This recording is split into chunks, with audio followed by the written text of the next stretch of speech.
Well, hello, classmates. My name is Sandra McFarland, and welcome to the Bell Ringer, a place where we can pause each morning, grab something warm to drink, and not have to have anything figured out. A time to reflect before the world jumps in to ring our bell. So today's reflection, it is Monday, July the 13th, a big special day for me, actually. 3 years ago was the day that my father transitioned off this planet, and I just want to send a little extra love to him and fill his memory and his energy with love. So today is coming from the Book of Awakening, Mark Nepo. Oprah, I guess, suggested it. I saw that on the front, but I found it kind of randomly, and it's been my favorite. So, July 13th, it's titled, Now You See It, Now You Don't. From Psalms 23, God leads to still waters that restore my spirit. It doesn't take long for each of us to accumulate an emotional history. A child will burn their hand on a stove and the fear of fire begins to set in. In a tender, vulnerable moment, a hand is slapped and a fear of love begins.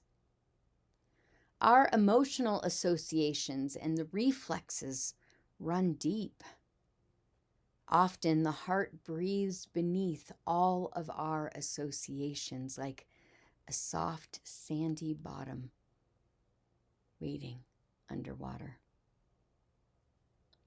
Thus, to see ourselves clearly, we must try to still our associations till we are as transparent as a calm lake. When still enough and clear enough, others can also see through our bottom. It makes love possible again. But paradoxically, when someone is moved to reach out for us, towards us, their fingers stir things up, sending ripples everywhere.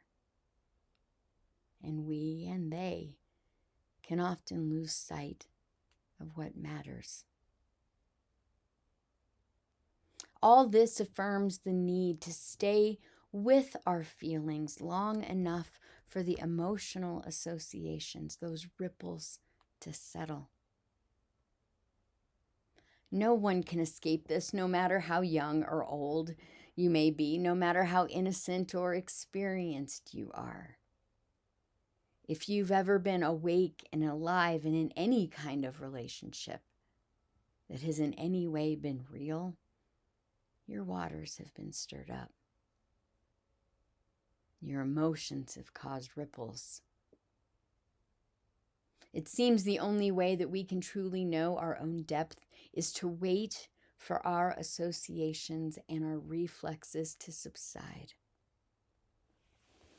till we are as clear as the lake again. Only when what gets stirred up settles can we see ourselves and see others clearly.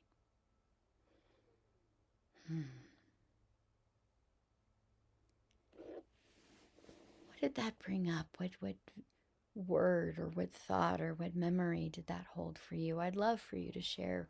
Please drop a comment. For me, when I think about those stirred up waters, and especially today, when my father went into hospice, I didn't know how to handle it, and I decided to put myself into inpatient treatment.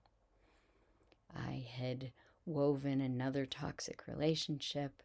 My family was about to implode, and I didn't want to stop smoking marijuana. When I drove up to the hospital, I made a video just pouring my heart out to my dad, knowing he was going to pass while I was there. It was a video of all my stirred up water, all my emotions. My father and I had a very complicated relationship. He loved me very deeply and used to tell me all the time I was going to hell and that I murdered his grandchild. Complicated. However, through therapy and through that experience, I was able to talk to him the day before he died, and I was able to say to him from my clear water how much I loved him, and that I know that I was never the daughter that he hoped I would be, but that he raised a really strong woman, a really brave woman, and I got to talk to him sober, without all that muddled water.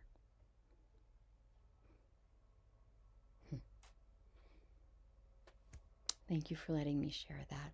I'd love to hear what that brings up for you. All right, so for our practice, let's put this into work. If you're comfortable, close your eyes or soften your gaze and breathe slowly.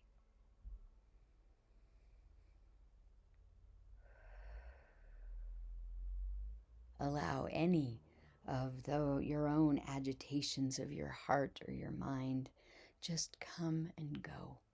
Just recognize them. Breathe steady and try to outweight your reflexes to be angry, anxious, envious, resentful, or sad. Breathe evenly, and with each exhalation, try to feel the depth of heart that waits below.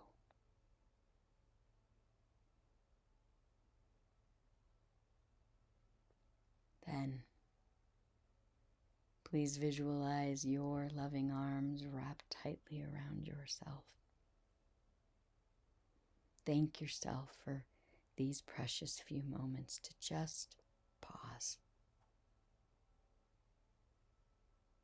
Life is our biggest classroom right now.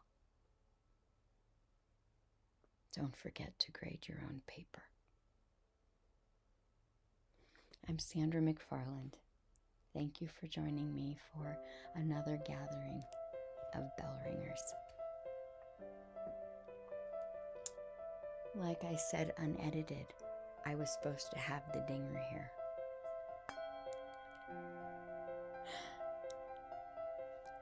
Love in, peace out, namaste.